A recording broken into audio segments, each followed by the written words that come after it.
amigos, ¿cómo están? Bienvenidos a La Voz del 21. Mi nombre es Mayra Calderón y en estos momentos estamos acompañados del abogado de Kenji Fujimori, quien hace unos días le dictaron 4 años y 6 meses de parte del Poder Judicial una prisión efectiva, pero que esta todavía no corre porque por su buena conducta van a esperar todavía los resultados en segunda instancia. Entonces, así le damos la bienvenida a Elio Riera, abogado de Kenji Fujimori. ¿Cómo está? Buenas tardes, muchas gracias por la invitación, Mayra. Doctor, ¿cuáles son las medidas inmediatas, o mejor dicho, los puntos que ustedes van a atacar para que se resuelva esta decisión en una segunda instancia? Bueno, muchas gracias por la pregunta y vamos a responderlo de la siguiente manera. Existe pues una sanción penal, una sentencia con respecto a tráfico de influencias y también con respecto a tema de cohecho. Lo que tenemos que tener claro es que para el tema de cohecho, la Sala Especial de la Corte Suprema determinó que no existe vinculación, no existe medio corruptor, no se puede sostener una imputación o no se puede sentenciar por cohecho.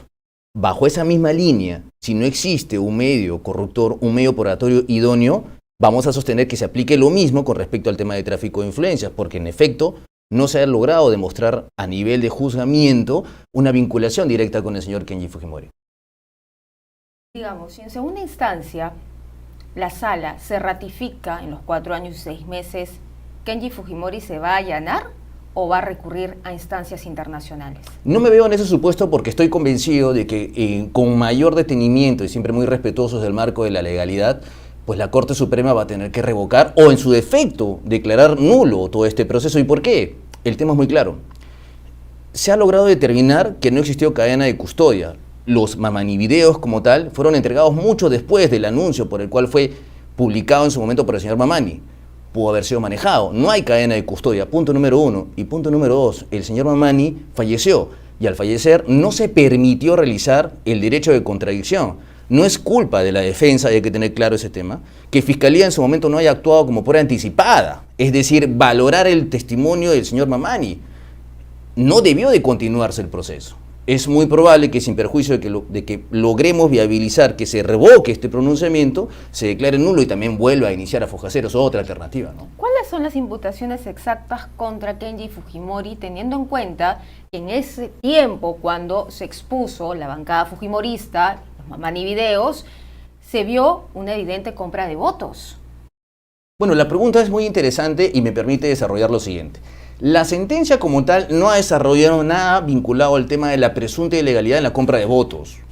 Lo que ha desarrollado la sentencia es la comisión de un presunto delito con respecto a tráfico de influencias. Pero lo que se ha analizado acá es lo referido a una entrega, concertación de obras. No se está hablando acá con respecto a la sentencia una compra de votos, tampoco del indulto presidencial. Lo que se está sosteniendo acá, o la Corte Suprema, esta Sala Especial de la Corte Suprema, es que existiría de manera tal vez preliminar un alcance con respecto al tráfico de influencias. Es decir, yo llego y menciono, hago referencia a que tengo influencias para que se pueda hacer algo incorrecto. La pregunta es la siguiente: ¿qué se hizo de forma incorrecta? ¿Qué obra? ¿Alguna hidroeléctrica? ¿Algún puente? ¿Algo por el estilo? Nada.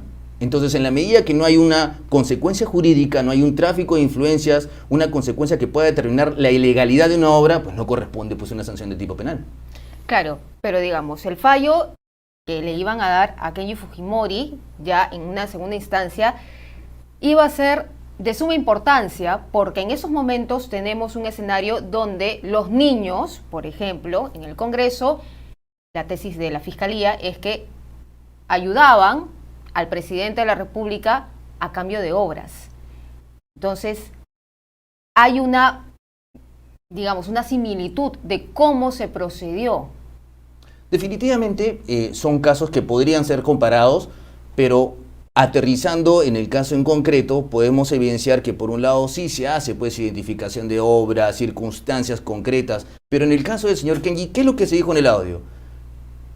¿Qué deseas? ¿Obras? ¿O en algún momento el señor Kenji Fujimori le indicó al señor Mamani, te voy a entregar tal obra, voy a generar tal influencia con tal persona para poder canalizarla, te voy a entregar tal presupuesto. No, lo que no se dice y hay que tener claro es que el señor Kenji Fujimori es sentenciado utilizando dos reuniones, la del 15 y la del día 20, pero en concreto el señor Kenji Fujimori no participó en la del día 20.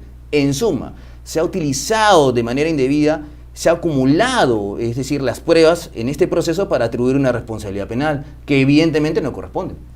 ¿Cómo van a hacer o cómo va a ser? No sé si usted ha conversado con Kenji Fujimori sobre este tema en particular, porque le ha dicho que ya no va a participar en política, pero ¿cómo va a hacer él para recuperar la credibilidad de la gente? Porque lo que se vio en esos videos claramente fue una compra de votos. Bueno, Promesas a cambio de un blindaje al presidente. es muy importante la pregunta, pero yo me remito finalmente, bueno, el tema político, cada actor es importante para hablar. Yo soy abogado como tal, y la sentencia no hace referencia a alguna ilegalidad con respecto a la compra de votos. Por lo tanto, el señor Kenji Fujimori, para la justicia peruana, hay que tenerlo claro, es inocente. Y con respecto a ese tema, y además, muy importante, con respecto a la credibilidad, yo puedo dar fe, porque hemos venido trabajando con el señor Kenji, la señora Keiko, la señora Sachi, el señor Giro, con mucho empuje, todos los mecanismos legales para liberar al señor expresidente de la República, que el señor Kenji Fujimori tiene la confianza y el cariño de la gente. Yo he podido percibir eso. Entonces, el tema de la credibilidad es un tema muy subjetivo que tendría que verse en el caso en concreto, ¿no?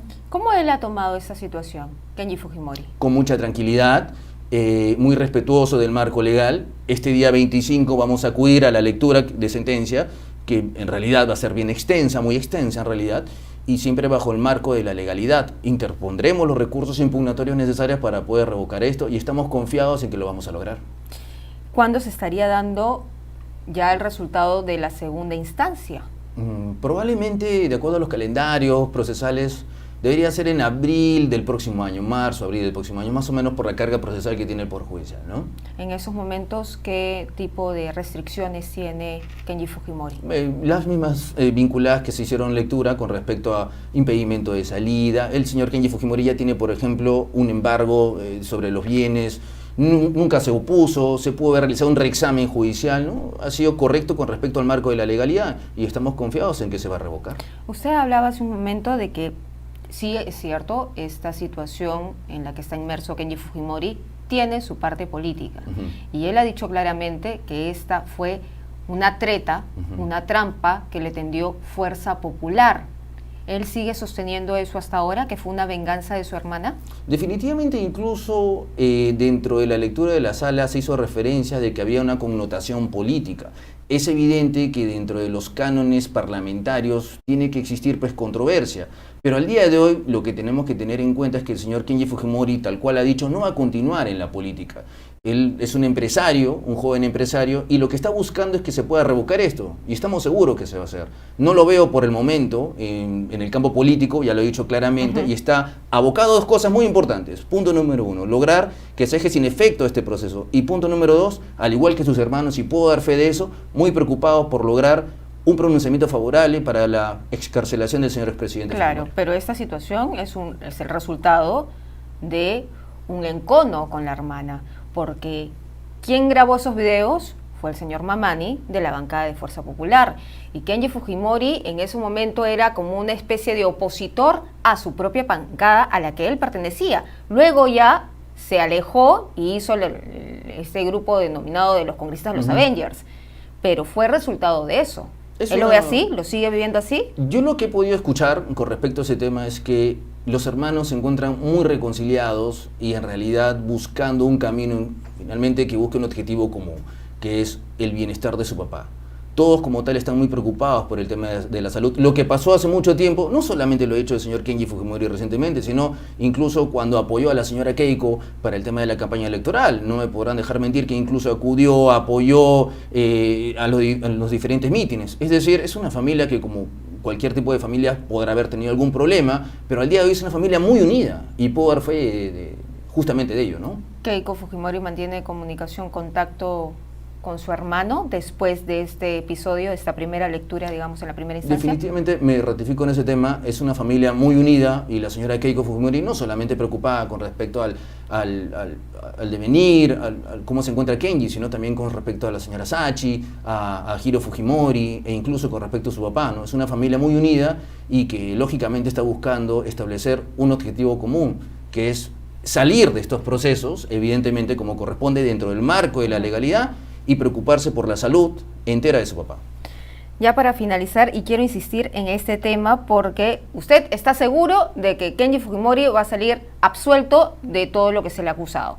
Pero si esto no fuera así, vuelvo a insistir, ¿van a acudir a instancias internacionales? Procesalmente hablando, en ese supuesto negado deberá de continuarse la batalla como corresponda, no solamente en instancias internacionales, evidentemente con mecanismos constitucionales, habeas corpus, pero no me pongo en ese supuesto porque yo veo dos caminos: o se deja sin efecto, se revoca esa sentencia con mayor detenimiento, con mayor criterio y un análisis mayor de los magistrados de la Corte Suprema, o en su defecto se declara nulo y se procede a actuar como corresponde desde un inicio el proceso contra el señor Kenji Fujimori. En esos dos supuestos ya me puedo poner por el momento. Muy bien, entonces vamos a estar atentos a la lectura del 25, que es la lectura de la sentencia. Mientras tanto, todavía falta resolver esto en segunda instancia, que lo estaría realizando más o menos entre marzo y abril, es lo que nos dice el abogado.